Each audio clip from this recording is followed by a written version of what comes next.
Assalamualaikum warahmatullahi wabarakatuh. Perkenalkan, nama saya Sulistiawati, Universitas Borneo Tarakan, jurusan Ekonomi Pembangunan. Di sini saya akan menjelaskan materi mengenai sejarah masuknya Islam di Indonesia. Yang pertama, sejarah masuknya Islam di Indonesia. A. Teori Gujarat. Teori ini beranggapan bahwa agama dan kebudayaan Islam dibawa oleh para pedagang dari daerah Gujarat, India yang berlayar melewati Selat Malaka. Teori ini menjelaskan bahwa kedatangan Islam ke Nusantara sekitar abad ke-13 melalui kontak para pedagang dan kerajaan Samudra Pasai yang menguasai Selat Malaka pada saat itu. Teori ini juga diperkuat dengan penemuan makam Sultan Samudra Pasai, Malik As-Saleh, pada tahun 1297 yang bercorak Gujarat. Teori ini dikemukakan oleh S. Hurgronje dan J. Pijnapel. B. Teori Persia.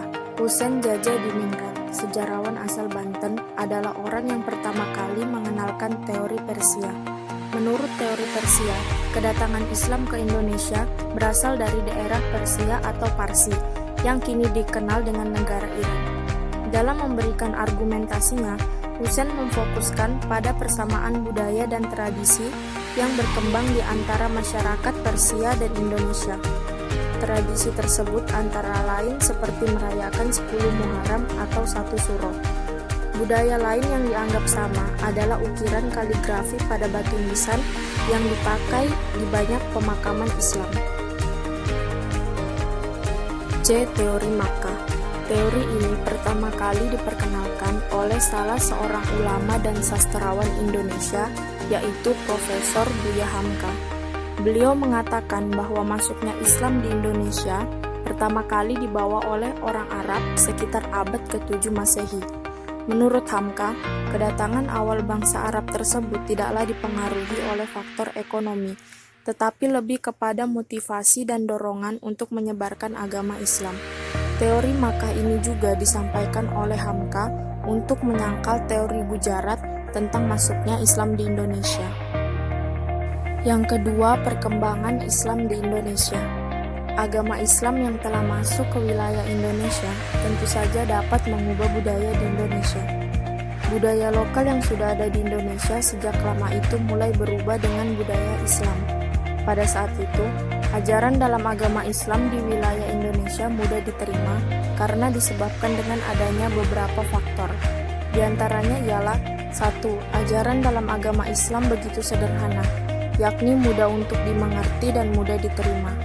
2. Untuk memeluk agama Islam tidaklah sulit, karena hanya 2 kalimat pengakuan iman adalah aku bersaksi bahwa tidak ada Tuhan selain Allah dan aku bersaksi bahwa Muhammad adalah utusan Allah.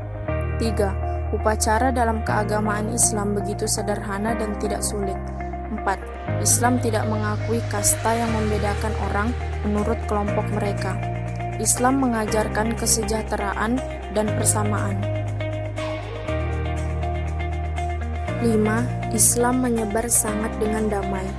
6. Kekuatan dalam bidang politik pada pedagang muslim, kebanyakan dari mereka dari kelas atas.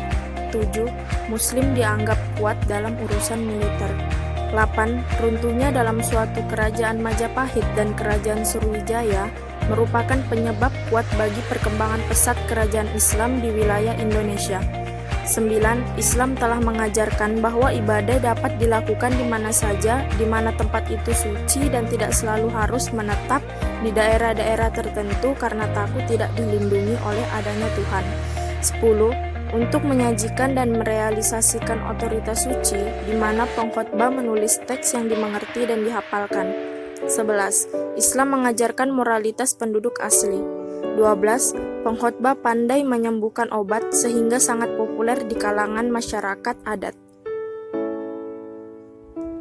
Tidak hanya menyebarkan oleh para pendatang agama Muslim dan pedagang Muslim, tetapi seiring perjalanan waktu, kerajaan Islam bangkit dan mencapai masa kejayaan mereka. Banyak masjid dan musola telah didirikan sebagai tempat ibadah di berbagai tempat. Kerajaan Islam pertama yang didirikan di Indonesia adalah Kerajaan Samudra Pasai dengan Sultan Malik As-Saleh sebagai sultan pertama.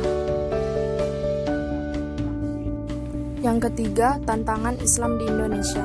Ada 3 tantangan Islam di Indonesia, yaitu upaya pembinaan mental, karakter, dan sumber daya manusia bidang keagamaan. Ada beberapa faktor yang menjadikan penyebaran Islam di Indonesia. Yang pertama, perdagangan. Salah satu sektor yang dilakukan dengan melakukan perdagangan sambil memberikan ajaran-ajaran agama Islam yang pernah dilakukan oleh negara Islam di Indonesia sejak abad ke-7 dari berita negara Cina. 2. Perkawinan. Perkawinan merupakan salah satu sektor yang menyebabkan persebaran Islam di Indonesia sangat pesat. Hal ini dilakukan jika sang raja atau ratu menikahi orang yang beragama Islam, sehingga penduduk-penduduk di sana akan mengikuti dan bergerak di ajaran Islam. 3. Pendidikan. Pendidikan merupakan salah satu sektor penyebaran Islam di Indonesia yang dilakukan dengan cara memberikan ajaran mengenai Islam melalui tenaga pendidik. 4. Seni. Seni jika disukai oleh penduduk Indonesia, maka penduduk Indonesia tersebut pasti akan mengikuti ajaran Islam. Misalnya saja seni dalam agama Islam adalah kaligrafi. 5. Faktor lainnya. Hal tersebutlah yang membuat persebaran Islam di Indonesia sangat pesat. Persebaran ini menyebabkan sekarang penduduk Islam di sekitar 80% dari jumlah agama kependudukan. Mungkin itu saja penjelasan dari saya mengenai materi sejarah masuknya Islam di Indonesia. Bila ada kesalahan, mohon dimaafkan. Sekian dan terima kasih. Wassalamualaikum warahmatullahi wabarakatuh.